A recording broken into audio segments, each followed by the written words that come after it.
Bonjour à tous et bienvenue pour un nouveau chapitre d'histoire intitulé Humanisme, réforme et conflits religieux. Vous pouvez donc prendre une double nouvelle page et inscrire le titre du chapitre partie court. Comme d'habitude, vous trouverez sur le blog le lien vers la chaîne YouTube, les documents de travail en version PDF et en version DocX, la correction des séances, le lien vers votre manuel numérique et les documents pour les différentes séances de travail.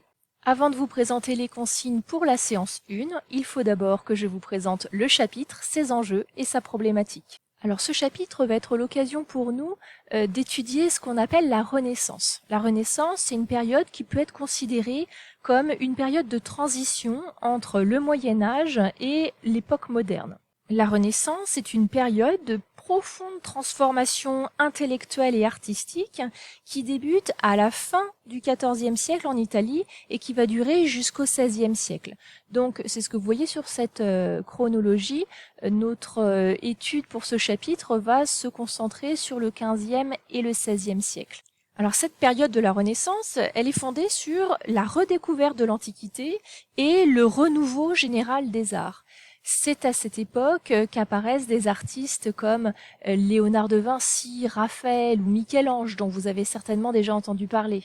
Michel-Ange est notamment connu pour avoir fait le plafond de la chapelle Sixtine au Vatican, dont vous voyez ici un détail. Quant à Léonard de Vinci, il est l'auteur de la fameuse Joconde. Mais cette période de la Renaissance s'accompagne d'un mouvement intellectuel européen qu'on appelle l'humanisme. En effet, au XVe siècle, en Italie encore, va naître un mouvement intellectuel européen qui s'inspire aussi des grandes idées de l'Antiquité, mais qui surtout se consacre à l'étude de l'homme. D'où d'ailleurs le terme de humanisme. Et les humanistes sont les savants, les intellectuels, qui relèvent de ce courant intellectuel. Ces humanistes vont être à l'origine d'un renouveau scientifique, culturel, intellectuel, qui va faire changer la vision que les Européens ont du monde et de l'être humain. Alors ce tableau est assez représentatif justement de ce renouveau scientifique et culturel. Ici vous avez plutôt des instruments scientifiques et puis ici plutôt des instruments culturels. Enfin, cette période s'accompagne également d'un renouvellement et d'un bouleversement religieux, puisqu'une nouvelle religion va apparaître. Il s'agit du protestantisme qui va naître au XVIe siècle. Donc là, la chronologie, elle est assez intéressante parce que ça vous permet de voir tous les bouleversements qui ont eu lieu pendant cette période, des bouleversements artistiques, des bouleversements culturels, intellectuels, scientifiques et des bouleversements religieux. La problématique de ce chapitre est donc assez simple, on va tout simplement se demander quel bouleversement culturel, artistique, scientifique et religieux caractérise l'Europe de la Renaissance. Pour cela, je vous propose 4 séances de travail. Les 2 premières séances concerneront l'humanisme et la Renaissance. Nous verrons que l'humanisme apporte une nouvelle vision de l'être humain et du monde.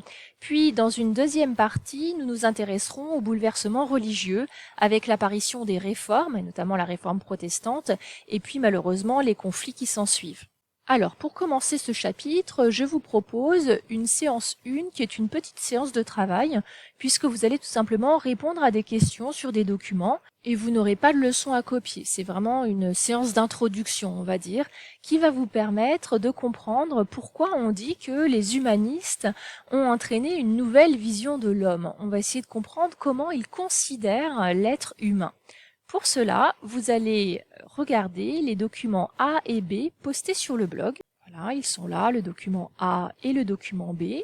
Puis, vous allez répondre aux questions qui sont juste ici, à l'écrit dans votre cahier. Donc là, vous n'avez pas besoin d'imprimer, juste vous répondez aux questions directement dans votre cahier en faisant de belles phrases. Une fois que vous avez terminé, vous téléchargez la correction sur le blog, vous corrigez et c'est tout. Il n'y a pas de leçon à copier. Voilà, et on se retrouve pour la séance 2. Bon travail!